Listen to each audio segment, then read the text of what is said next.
नमस्कार, आप देख रहे हैं अपना भारत न्यूज और मैं हूं आपके साथ ज्योति कन्नौजिया। आइए रुक करते हैं खबर की ओर। रालोद के वरिष्ठ नेता कुंवर नरेंद्र सिंह ने छाता शुगर मिल को चालू कराने को लेकर की प्रेस वार्ता।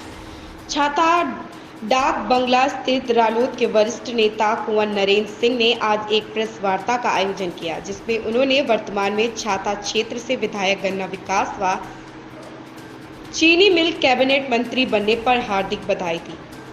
वहीं उन्होंने सन 2008 में बंद पड़ी हुई छाता शुगर मिल को उन्हें चालू कराए जाने के चुनावी वायदे को शीघ्र पूरा कराने की भी याद दिलाई। इस मौके पर उन्होंने पत्रकारों से विभिन्न मुद्दों पर खुलकर बातचीत की। प्रताप सिंह की रिपोर्ट। आप बताइए, आज आप यहाँ पत्रकारों को आपने बुलाया है प्रेस कॉन्फ्रेंस करने के लिए, क्या कुछ कहेंगे, क्या कुछ मुद्दे प्रेस कॉन्फ्रेंस करने के आपके?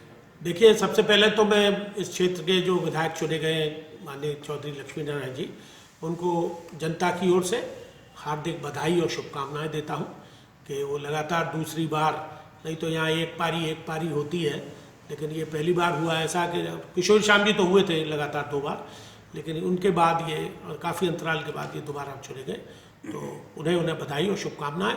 और लेकिन शुभकामनाएँ डबल हो गई हैं, इसलिए कि उनको वही विभाग मिला है जिसका कि यहाँ वर्षों से एक छाता शुगर मिल का जो कार्यक्रम है वो बहुत दिनों से पेंडिंग है। और मैं इसे दुर्भाग्य कहूँ या सौभाग्य कहूँ कि इन्हीं के कार्यकाल में, जब ये पहले बहुजन समाज पार्टी में थे, बहन मायावती जी की सरकार थी, तो उसमें भी ये मंत्री थे, शायद उद्यान या कृषि मंत्री थे, तो इन्हीं के कार्यकाल में ये बंद भी हुई थी, तो इनको उस बात का अपयश भी जाता है। लेकिन देर आए दुरुस्त आए। योगी जी को भी धन्यवाद कि उन्होंने इसी विभाग का इनको मंत्री चीनी मिल और गन्ने का बना दिया। तो चूंकि पश्चिम हमारा क्षेत्र जो है वो गन्ना उत्पादन का बहुत बड़ा क्षेत्र है, और अभी भी शायद 12,000 करोड़ रुपया करीब किसानों का देनदारी है। मैं चूंकि कैराना चुनाव में उधर रहा था, तो वहाँ करीब 17-18 मिल हैं, तो उनका बहुत भारी उत्पादन होता है, जिसकी की बकायेदारी पिछली बार सरकार ने की, लेकिन अभी भी बकायेदारी है। तो अब हमारे यहाँ तो एक यही क्षेत्र है जहाँ पर कि एक शुगर मिल है, बाबू तेजपाल सिंह थे खटावटे के, उनके कार्यकाल में लगाई गई थी। यहाँ उद्योग तो कई है, लेकिन टाट टिपोजियम की वजह से काफ़ी कुछ बंद भी पड़े हैं।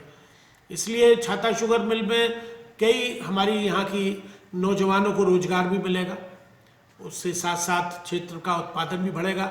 और मुझे एक जानकारी मिली है कि धान, वैसे तो 3 फसलें होती हैं तो किसान की आय तो बढ़ी रही है, लेकिन हमारी ज़मीन की उर्वरक शक्ति कम हो रही है। उर्वरक शक्ति जब घट जाएगी 20-25 साल बाद, तो फसल उपजाऊ नहीं रहेगी, ज़मीन हमारी उपजाऊ नहीं। तो इसलिए गन्ना पैदा करने से ज़मीन की उर्वरक शक्ति भी बढ़ेगी, फर्टिलिटी बढ़ेगी, जिससे कि किसान की आय भी बढ़ेगी। और फिर हमारे मवेशियों को, आजकल आप देख रहे हैं छुट्टा मवेशी दिन रात घूमता रहता है, भूखे मर रहे हैं मवेशी। गौशालाएँ खोली गई हैं, उनमें नाज भी नहीं है, भूसा भी नहीं है खाने का। तो कुछ ऐसी परिस्थितियाँ हैं जिसकी वजह से कि हमारा आजकल जानवर जो है भूखा भटक रहा है, तो उसको गन्ने की हरा चारा भी मिलेगा। तो आम के आम और गुठली के दाम, और उसके जो बाई प्रोडक्ट है, शीरा है, उसको पहले बहा दिया जाता था, और जो बाई प्रोडक्ट्स है उससे हमारी शराब में भी काम आएगा। और अब तो चूंकि एडवांसमेंट बहुत हो गया है, ये मिल तो एक जमाने में बाई प्रोडक्ट है, शीरा है, उसको पहले बहा दिया जाता था, और जो बाई प्रोडक्ट्स है उससे हमारी शराब में भी काम आएगा। और अब तो चूंकि एडवांसमेंट बहुत हो गया है, ये मिल तो एक जमाने में मैनुअल काम करती थी, अब तो डिजिटल का ज़माना है, मेक इन इंडिया में डिजिटल का ज़माना है। तो डिजिटल इंडिया की वजह से एक नई ये फैक्ट्री लगेगी। और कई बार केंद्रीय और प्रांतीय मंत्री और माननीय मुख्यमंत्री भी पिछली बार अभी करौली स्वामी बाबा पे आए थे, तो वहाँ भी उन्होंने घोषणा की थी कि हमने इसका प्रावधान कर दिया है बजट में, लेकिन चूंकि आचार संहिता लग गई है इसलिए हम अभी कुछ देने में असमर्थ हैं। तो चुनाव बाद तो चुनाव भी खत्म हो गए, तो अगर धनराशि आवंटित हो गई तो कुछ दिखना चाहिए। तो माननीय मंत्री जी आए भी हैं, उन्होंने यहाँ मीटिंगें भी ली हैं, प्रेस से भी मिले हैं, अधिकारियों से मिले हैं, लेकिन स्पेसिफिक छाता की बात नहीं की। ठीक है, मैं मानता हूँ कि उनके ऊपर पूरे प्रदेश का भार है, लेकिन ऐसा है, चैरिटी बिगिंस फ्रॉम होम। मतलब एक कहावत है कि घर की चीज़ से ही शुरुआत होती है, तो उसमें फिर बाहर भी दिखता है कि हो रहा है। तो मेरी उनको सलाह भी है और शुभकामनाओं के साथ साथ कि प्राथमिकता के आधार पर इसको चुनाव से जोड़ के मिल को न देखें कि साहब ये 22 का चुनाव था, इसमें घोषणा कर गए तो आप जीत गए, फिर आप 24 का आ जाएगा तो जीत गए, फिर उसके बाद 27 का आ जाएगा। तो इसको चुनाव से जोड़ के क्षेत्र के हिसाब से देखें, क्योंकि यहाँ की बेरोजगारी की भी दूर होगी, और हमारा उत्पादन शक्ति भी बढ़ेगी और किसानों को यहाँ से बहुत बड़ा लाभ मिलेगा। और मैं तो ये कहता हूँ कि एक जैसे छाता शुगर मिल है कि मार्ट में भी, क्योंकि देखिए मार्ट में हमारे यहाँ कोई भी उद्योग नहीं है।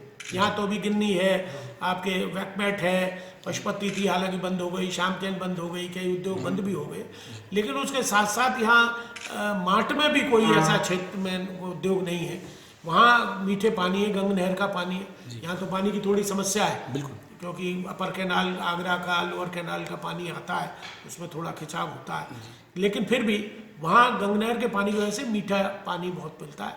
तो वहाँ भी अगर एक शुगर मिल लग जाए तो उससे लोगों को रोजगार भी मिलेगा। देखिए वहाँ पर बच्चों को मैं देखता हूँ, मेरा संपर्क है वहाँ लोगों से, तो या तो नोएडा जाते हैं नौकरी के लिए, या ग्रेटर नोएडा, या गाजियाबाद, या दिल्ली, ऐसे साहिबाबाद, इधर उधर बेचारे रोजगार के लिए भटकते रहते हैं। रोजगार तो वहाँ एक उद्योग अगर लग जाएगा तो वहाँ के भी क्षेत्रीय विधायक नौजवान हुए हैं, मैं उनसे भी मिलूंगा, कहूँगा कि वो भी प्रयास करें, एक मिल उधर भी लग जाए तो मैं समझता हूँ यहाँ की प्रगति होगी और किसानों को बहुत बड़ी राहत मिलेगी और हमारी उर्वरक शक्ति बढ़ेगी, जिससे कि हमारे क्षेत्र का विकास होगा, दोनों ही। क्योंकि जनपद में इस वक्त औद्योगिकरण नहीं है।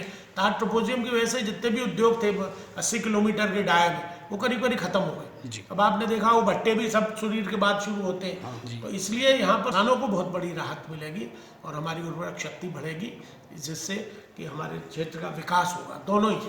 क्योंकि जनपद में इस वक्त औद्योगिकरण नहीं है। तार ट्रोपोजियम की वजह से जितने भी उद्योग थे 80 किलोमीटर के डाया में, वो करीब करीब खत्म हो गए। अब आपने देखा वो भट्टे भी सब सूर्य के बाद शुरू होते हैं, तो इसलिए यहाँ पर औद्योगिकरण की बहुत आवश्यकता है, इसीलिए बेरोजगारी बढ़ रही है। पिछले कोरोना काल में मैं लेबर ऑफिसर से मिला था, वो मुझे बता रहे थे कि करीब 40,000 नौजवान रोजगार करने वाला बेरोजगार हो गया जी। कुछ कोरोना की महामारी रही, कुछ बेरोजगारी रही, लोगों ने उत्पादन शक्ति घटा दी। हमारे यहाँ टोटी की फैक्ट्रियाँ हैं, निवाड़ डोरी की फैक्ट्रियाँ हैं, बेबी मशीनें हैं, जितने भी कारोबार थे प्राय बंद रहे, तो उसकी वजह से काफ़ी घाटा हुआ है। तो उस घाटे की पूर्ति के लिए हम आपके चैनल के माध्यम से, मीडिया के माध्यम से ये रिक्वेस्ट करेंगे कि यहाँ कोई ऐसा उद्योग लगना चाहिए। यहाँ के जनप्रतिनिधि, अब तो केंद्र में भी उन्हीं की सरकार है और प्रांत में भी उन्हीं की, डबल इंजन है, तो डबल इंजन से मथुरा को लाभ तो मिलना चाहिए। कितना यहाँ पर्यटक धार्मिक श्रद्धालु आता है, कोकलावन में, बरसाने में, गोवर्धन में, वृंदावन में लाखों आदमी आता है, लेकिन उसको यहाँ इस तरह का कोई रोजगार दिखाई नहीं देता जिससे कि यहाँ की आमदनी का जरिया बढ़े, लोगों की बेरोजगारी खत्म हो, नौजवानों को रोजगार मिले। तो ऐसे उद्योगों की आवश्यकता है हमारे इस क्षेत्र में, और छाता चूंकि प्रगतिशील क्षेत्र है, इसलिए यहाँ पर जनप्रतिनिधि को सौभाग्य मिला और एकमात्र अब तो मंत्री हैं वो, तो इसलिए जिम्मेदारी उनकी और बढ़ गई है कि यहाँ ज़्यादा से ज़्यादा विकास कराया जाए। तो यही मेरा आज आप लोगों के माध्यम से, और हम लोग एक प्रतिनिधि मंडल लेकर उनसे मिलेंगे भी। अभी तो वो थोड़े अभी बने हफ्ता 10 दिन हुआ है, तो उनकी प्राथमिकताएं अभी थोड़ी ऑफिस की होंगी, देखने की नया कार्यभार ग्रहण किया उन्होंने, और यहाँ की वो भली भांति भौगोलिक परिस्थिति से वाकिफ है, उन्हें बताने की जरूरत नहीं है, लेकिन सिर्फ जागरूकता की आवश्यकता है कि जल्दी से जल्दी उस कार्य को करें।